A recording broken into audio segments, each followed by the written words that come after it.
सब मित्रों जय सोमनाथ। ओम नमः शिवाय। प्रिय મિત્રો, તમારો દિવસ શુભ રહે, મંગલમય રહે, શુભકામના. હું બિલીમાંથી જોગીભાઈ વ્યાસ આપ સૌનું આપણે જોગેશમાં પુનઃ હાર્દિક સ્વાગત કરું છું. મિત્રો, આજરોજ જોઈશું આજનું શુભ પંચાંગ. આજે તારીખ છે 3/10/2025 ને શુક્રવાર. આસો સુદ એકાદશી છે. આજની એકાદશીને પાસાંકુશા એકાદશી તરીકે ઓળખવામાં આવે છે. આજે સક્કરટેટીનું દાન કરવાનું બહુ જ મહત્વ છે. એમ આજે તમારે એકાદશી છે. એકાદશીની બધાને ઘણી ઘણી શુભકામના. આજે ઘરમાં નારાયણનું સ્થાન હોવું જોઈએ, પૂજા કરવી જોઈએ, લાલાની પૂજા કરવી જોઈએ. ભગવાન વિષ્ણુના કોઈ પણ અવતારની આજે પૂજા કરો અને 108 અથવા 1008 તુલસીના પાન ચડાવી દો. ઉપવાસ થાય તો ખાસ કરો. ઉપવાસ ન થતા હોય તો ઓમ નમો ભગવતે વાસુદેવાય નમઃના મંત્ર જાપ કરો. એકાદશી તે પાપનો નાશ થતો હોય છે, એટલે પુણ્ય ભોગવવાનો યોગ ઉભો થતો હોય છે. એકાદશીનું વ્રત કરવું બહુ જ મહત્વનું છે, બહુ જ જરૂરી છે. મહાભારતની અંદર આ એકાદશીના બધા વ્રતોનું બહુ જ મહત્વ બતાવેલું છે. ભાગવતની અંદર પણ બહુ જ મહત્વ બતાવ્યું છે. તો ચોક્કસ કરો, ઘણું શુભફળ પ્રાપ્ત થશે. એકાદશીનું વ્રતમાં એક નિયમ ખાસ યાદ રાખો કે બીજે દિવસે બ્રાહ્મણને અન્નદાન કર્યું, એનાથી ઘણું શુભફળ મળશે. તો આજે જોઈશું આજનું શુભ પંચાંગ. આજે બાળકનો જન્મ થાય તિથિ ગણાય છે એકાદશી. આ એકાદશી તિથિ આજે સાંજે 6:34 પૂર્ણ થઈ જાય, ત્યાર પછી જે બાળકનો જન્મ થાય ને 12 તિથિ ગણાશે. આજે જે બાળકનો જન્મ થાય છે નક્ષત્ર ગણાય છે શ્રવણ નક્ષત્ર. આજે સવારે 9:35 પૂર્ણ થઈ જાય, ત્યાર પછી જે બાળકનો જન્મ થાય ધનિષ્ઠ નક્ષત્ર ગણાશે. આજે જે બાળકનો જન્મ થાય છે યોગ ગણાય છે ધૃતિ. આ ધૃતિ યોગ આજે રાત્રે 9:46 પૂર્ણ થઈ જાય, ત્યાર પછી જે બાળકનો જન્મ થાય શૂલ યોગ ગણાશે. આજે જે બાળકનો જન્મ થાય છે એનું કરણ ગણાય છે વણિજ. આ વણિજ કરણ આજે સવારે આખો દિવસ રહેશે ને આવતીકાલે સવારે 6:59 પૂર્ણ થઈ જશે. આજે જે બાળકનો જન્મ થાય છે ને રાશિ ગણાય છે મકર. મકર રાશિનો અક્ષર આવે છે ખ ને જો મકર રાશિનો સ્વામી શનિ છે. પરંતુ મિત્રો આજે રાશિ બદલાય છે, ધ્યાન રાખજો. આ મકર રાશિ આજે રાત્રે 9:28 પૂર્ણ થઈ જાય છે. એટલે રાત્રે 9:28 પછી જે બાળકનો જન્મ થાય, રાત્રે 9:28 પછી જે બાળકનો જન્મ થાય એની કુંભ રાશિ ગણાશે. કુંભ રાશિનો અક્ષર આવે છે ગ સ સ. કુંભ રાશિનો સ્વામી શનિ ગણાય છે. આ કુંભ રાશિ આજે રાત્રે 9:28 શરૂ થાય છે અને 6ઠી તારીખે મળસ્કે 46 પૂર્ણ થઈ જશે. એટલે ત્યાં સુધી જે બાળકોના જન્મ થાય બધાની રાશિ કુંભ ગણાશે. આ રાશિ તિથિ વાર નક્ષત્રો કરણનું બહુ જ મહત્વ છે. મિત્રો, એમાં જેનો જન્મ હોય તેની ચોક્કસ પ્રમાણે પૂજા વિધિ કરી લો, જીવન સરળ બની જશે. આજે જે કોઈ મારા સબસ્ક્રાઇબ મિત્ર, મારા ઘર પરિવારમાંથી કોઈ પણ સદસ્યની વર્ષગાંઠ છે, મેરેજ એનિવર્સરી છે, બધાને મારી ઘણી ઘણી શુભકામના. ભગવાન તમારી બધી મનોકામના પૂર્ણ કરે. આજનું સુકન કરી લેજો, આખું વર્ષ સુંદર રીતે વ્યતીત થશે. આજે જે કોઈ મારા સબસ્ક્રાઇબ મિત્ર, મારા ઘર પરિવારમાંથી કોઈ પણ સદસ્ય આજે કોઈ જગ્યાએ ઇન્ટરવ્યૂ આપવા જઈ રહ્યા છે, કોઈ નોકરી ધંધા માટે જરૂરી છે, કોઈ પરીક્ષા આપવા જરૂરી છે, કોઈ યાત્રા પ્રવાસ માટે જરૂરી છે, કોઈ વિદેશ જરૂરી છે, કોઈનું ઓપરેશન, કોઈની ડિલિવરી, કોઈની સગાઈ, કોઈની છઠ્ઠીની પૂજા હોય, આવા કોઈ પણ કાર્ય તમે કરવા જઈ રહ્યા તો કાર્યમાં દિવ્ય સફળતા પ્રાપ્ત થાય સોમનાથ દાદાને પ્રાર્થના કરું છું. પરંતુ મિત્રો, આજના દિવસે ઘરેથી નીકળો છો ત્યારે આજનું સુગન કરીને નીકળો, જેથી કરીને તમારા કાર્યમાં દિવ્ય સફળતા પ્રાપ્ત થાય. એમ તો આજે શુક્રવાર છે, ઘરેથી નીકળો છો, કોઈ પણ કામ કરવા જવાનું હોય કે એમ જ નીકળી રહ્યા છો તો માને વંદન કરો, મોટી બહેનને, માસીને વંદન કરીને નીકળો. ઘરે પૂજાના સ્થાનમાં પગે લાગો, ભગવાનને કહેવાનું મારા કાર્યમાં મારી સાથે રહેજો. આજે નાના નાના ભૂલકાઓને મીઠી વસ્તુ ખવડાવવાનું બહુ જ મહત્વ છે. એનાથી લક્ષ્મીદેવી પ્રસન્ન થાય. આજે પત્નીને બહાર ફરવા લઈ જવું જોઈએ, આજે મિત્રને બહાર ફરવા લઈ જવું જોઈએ, બહેનને ફરવા લઈ જાઓ લગ્ન ન થયા હોય તો, અને એ લોકોને સારી ગિફ્ટ અપાવો. મહાલક્ષ્મીની પરમ કૃપા પ્રાપ્ત થશે. એમ પણ આજે એકાદશી છે તો એનું બહુ જ મહત્વ છે, તો ચોક્કસ કરજો. આજે ભગવાનને કોપરાનો છીણ અને સાકરની દળેલી સાકર મિક્સ કરીને ધરાવીને બધાને ઘરમાં વેચી દો, શુભ લક્ષ્મી પ્રાપ્ત થશે. આજે કોઈ પણ કાર્ય કરવા માંગો છો તો તેનો શુભ સમય જોઈ લઈએ. આજે સવારે 6 થી 10:30 વાગ્યા સુધીનો સમય શુભ રહેશે. આજે બપોરે 12 થી બપોરે 1:30 સુધીનો સમય પણ શુભ રહેશે.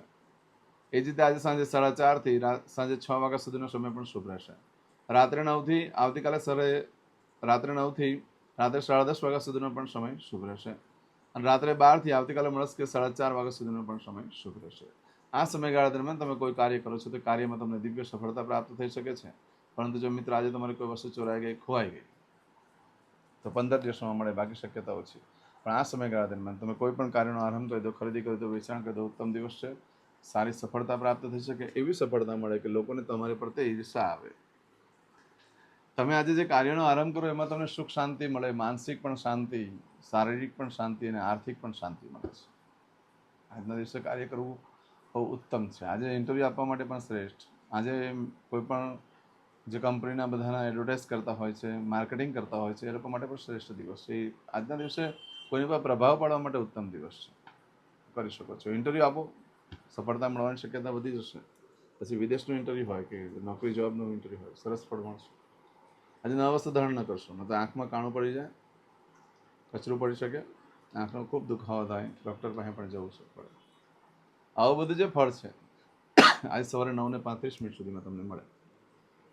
પણ આજે સવારે 9:35થી લઈ આવતીકાલે સવારે 9:10 સુધીમાં તમે જે કાર્ય કરો છો એનું ફળ બદલાઈ જાય છે. એમાં તમારી કોઈ પણ વસ્તુ ચોરાઈ ગઈ કે ખોવાઈ ગઈ તો 11 દિવસમાં મળે, બાકી શક્યતા ઓછી.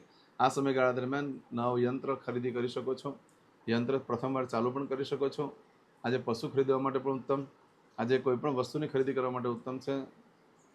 મોબાઈલ, ઇલેક્ટ્રોનિક્સ આઇટમ, સોનું, ચાંદી, હીરા, માણેક, મોતી, ઘર, પ્રોપર્ટી, મિલકત, અનાજ, નવા વસ્ત્ર ખરીદી કરવા માટે ઉત્તમ છે આ સમયગાળા દરમિયાન. આજે નવા વસ્તુ ધારણ કરો છો તો જે ખેડૂત છે એ લોકોના માટે આર્થિક પરિસ્થિતિમાં ખૂબ સારો સુધારો થઈ શકે છે. માટે આજના દિવસે જે લોકો નર્સરીનું કામ કરતા હોય, બાગ બગીચાની શોભાનું કામ કરતા હોય, ખેતીવાડીનું કામ કરતા હોય, એ લોકો માટે ઘણું શ્રેષ્ઠ રહેશે. આવું બધું જે ફળ છે એ તમને આજે સવારે 9:35થી આવતીકાલે સવારે 9:10 સુધીમાં મળે. આજે કરશો આજનો સંકલ્પ. ચમચીમાં પાણી લઈ લો. મિત્રો, યુટ્યુબ ઉપર જય સોમનાથ લખવાનું ભૂલશો નહીં કોમેન્ટ્સમાં. અદ્યતન માસના માસોત્તમ બ્રહ્મ પવિત્ર અશ્વિન માસે શુભે કૃષ્ણ પક્ષે, અશ્વિન માસે શુભે શુક્લ પક્ષે, એકાદશીયામ ભૃગુમાસર્વિતાયામ. હવે દરેક જણા પોતાનું સાચું નામ બોલી દો. તમારું ગોત્ર ખબર હોય તો ગોત્ર બોલી દેવાનું. પછી બોલવાનું છે અહમ, મમ, આત્મન, શ્રુતિ, સ્મૃતિ, પુરાણોક્ત, પુણ્ય, ફલ, પ્રાપ્તિ, અર્થમ, અપ્રાપ્ત, લક્ષ્મી, પ્રાપ્તિ, અર્થમ, પ્રાપ્ત, લક્ષ્મી, ચિરકાલ, સૌ, રક્ષણાત્મક, લોકેવા, સભાયામ, રાજદ્વારે, વ્યાપારે, વિદ્યા અભ્યાસે, દેશે વિદેશે, સર્વત્ર, યશ, કીર્તિ, વિજય, લાભાદિ, પ્રાપ્તિ, અર્થમ, મમ, અખિલ કુટુંબસ્ય, આયુ, આરોગ્ય, ઐશ્વર્યાદિ, પ્રાપ્તિ, અર્થમ, મમ, જન્મ, સમય, તથા ચ વિપ્ર વૃંદાનામ જન્મ સમય, જન્મ કુંડલી મધ્યે સ્થિત ગ્રહः ગોચર ગ્રહः મહાદશા અંતર્દશા પ્રત્યંતર્દશા તથા ચ યોગ યુતિ દ્રષ્ટિ મધ્યે શુભફલ પ્રાપ્તિ અર્થમ, ભય રોગ શત્રુ બાધા દોષ મારણ તારણ મંત્ર તંત્ર અરિષ્ટ દોષ પીડા નિવૃત્તિ અર્થમ, ભૂત પ્રેત પિશાચાદિ દ્વારા રચિત અરિષ્ટ દોષ નિવૃત્તિ અર્થમ, મમ શકલ મનવાંછિત ફલ. હવે તમારા મનમાં જે કઈ ઈચ્છા હોય તે બોલી જવાનું.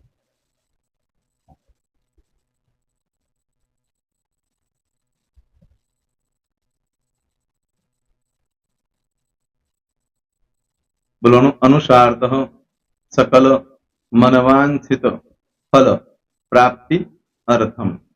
હવે જે બરકતની પૂજા વાળા છે એ લોકો તો આ બધું બોલવાનું જ હોય છે, એ લોકો માટે કોઈ સ્પેશિયલ નથી. પણ જે લોકોએ હવે જે કહું છું તે લોકોએ જ બોલવાનું. જેના લગ્ન થઈ ગયા હોય એ લોકોએ બોલવાનું છે. મમ દાંપત્ય જીવન મધ્યે સુખાકારી પ્રાપ્તિ અર્થમ પુત્ર પૌત્રાદિ સંતતિ પ્રાપ્તિ અર્થમ. આ સંતાન પ્રાપ્તિ વાળા માટે પણ આવી જાય છે એમાં. દીર્ઘ આયુ આરોગ્ય ઐશ્વર્યાદિ પ્રાપ્તિ અર્થમ. તથા ચ હવે જેના લગ્ન નથી થયા તે લોકોએ બોલવાનું. મમ जटति विवाह योग प्राप्ति अर्थम विवाह पश्चात दाम्पत्य जीवन मध्य सुखाकारी प्राप्ति अर्थम। હવે જે લોકોને સંતાન પ્રાપ્તિ નથી, જે લોકોને સંતાન પ્રાપ્તિ છે કરવી છે એ લોકોએ બોલવાનું મમ દાંપત્ય જીવન મધ્યે સુખાકારી પ્રાપ્તિ અર્થમ તથા ચ દીર્ઘ આયુ આરોગ્ય ऐश्वर्यादि समन्वित संतति सुख प्राप्ति अर्थम। હવે જે અભ્યાસ કરી રહ્યા છો છોકરા વિદ્યાર્થીઓ છે તે લોકોએ બોલવાનું છે મમ વિદ્યા અભ્યાસ મધ્યે ઉત્તરો ઉત્તર પ્રગતિ ઉન્નતિ સાનુકૂલતા પૂર્વક દિવ્ય સફળતા પ્રાપ્તિ અર્થમ। હવે જે લોકો વિદેશમાં જવા માંગતા હોય કે સીટમાં જવા માંગતા હોય, મતલબ ભારત દેશની બહાર જઈને ધંધો વેપાર કરવા માંગતા હોય એ લોકોએ અથવા વિદેશ જવા માંગતા હોય કાયમ માટે એ લોકોએ બોલવાનું છે મમ જટટી વિદેશ ગમન યોગ प्राप्ति अर्थम विदेश गमन कार्य मध्य सानुकूलता पूर्वक दिव्य सफलता प्राप्ति अर्थम। आरोग्य वाला बोलવાનું છે જેને આરોગ્યની પૂજા આપેલી હોય એ લોકોએ, એમ તો દરેક જણા જ બોલવાનું છે।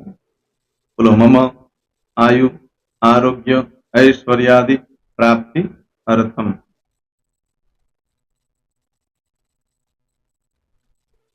दरेक जना बोलવાનું सकल मनवांछित फल प्राप्ति अर्थम अद्य दिने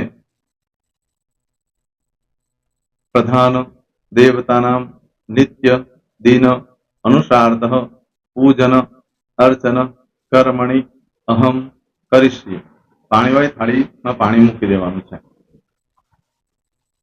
હવે તમારી બધી પૂજા જે મેં આપેલી છે એ પૂજા થઈ જાય અથવા તો તમે રોજ પૂજા કરતા છો મારી પાસેથી નથી લઈ ગયા એ પૂજા થઈ જાય પછી ફરી પાછી ચમચીમાં પાણી લેવાનું। અહીંયા વિડીયોને સ્ટોપ કરી દેવાનું, પૂજા પતે એટલે પાછું આગળનું કરવાનું છે, અહીંયા વિડીયો સ્ટોપ કરી દેવાનો અને પૂજા પતે એટલે બોલવાનું છે વિષ્ણવે વિષ્ણવે વિષ્ણવે નમો નમઃ વિષ્ણુ સ્મરણ સર્વમ પરિપૂર્ણ અસ્તુ। एतानि गंध पुष्प धूप दीप नैवेद्य तांबूल दक्षिणा प्रदक्षिणा सहित प्रणु मम सकल मनवांछित फल प्राप्ति अर्थम पूजन अर्चन प्रियतान न मम। पाणी मूकी देवानुं, पाछुं पाणी लेवानुं। पूजन अर्चन ब्रह्मार्पणमस्तु। नीचे जमीन पर पाणी मूको, एमां आंगળી घसी कपाळमां तिलक કરી દો। कपाळमां जमीन पर पाणी मूक्યું છે એમાં ત્યાર પછી ભગવાનને કહેવાનું કે હે પ્રભુ આજે પૂજા કરતા કઈ પણ પ્રકારની ભૂલચૂક થઈ ગઈ હોય તો અમને ક્ષમા કરજો, અમે તમારા બાળક છીએ પ્રભુ, તમારો ખૂબ આભાર માનું છું, આજે મારી પાસે તમારી પૂજા કરાવી, મારી મનોકામના પૂર્ણ કરી। પ્રાર્થના કરી દો, જગ્યા પરથી ઉભા થઈ શ્રીનારાયણ ભગવાનને પાણી ચડાવી દો અને નિત્ય કર્મ જે કરતા હોય તે કરો। જય શ્રી તમારો દિવસ શુભ રહે, તમે અને તમારો પરિવાર સુખી રહે, સંપન્ન રહે, સુરક્ષિત રહે એ ભગવાન સોમનાથ દાદાને પ્રાર્થના। પ્રેમ મિત્રો, તમે મારા વિડીયોને લાઈક ના આપી હોય તો સૌથી પહેલા લાઈક આપી દો અને ત્યાર પછી જો તમે મારી આ ચેનલ સબસ્ક્રાઇબ ન કરી હોય તો સૌથી પહેલા સબસ્ક્રાઇબ કરી લો અને બેલ આઇકોન ઓલ પર ક્લિક કરવાનું ભૂલશો નહીં, જેથી કરીને સૌથી પહેલા નવી વિડીયો જે કંઈ મૂકું એ તમને મળે। મિત્રો, કંઈ પણ મૂંઝવણ હોય તો મને આ નંબર પર તમે ફોન કરીને પૂછી શકો છો। મારો મોબાઈલ નંબર છે 9825546459। મિત્રો, કોમેન્ટ્સમાં જય સોમનાથ લખવાનું ભૂલશો નહીં। ફરી પાછા નવા વિડીયો સાથે મળીએ, ત્યાં સુધી સૌને જય સોમનાથ।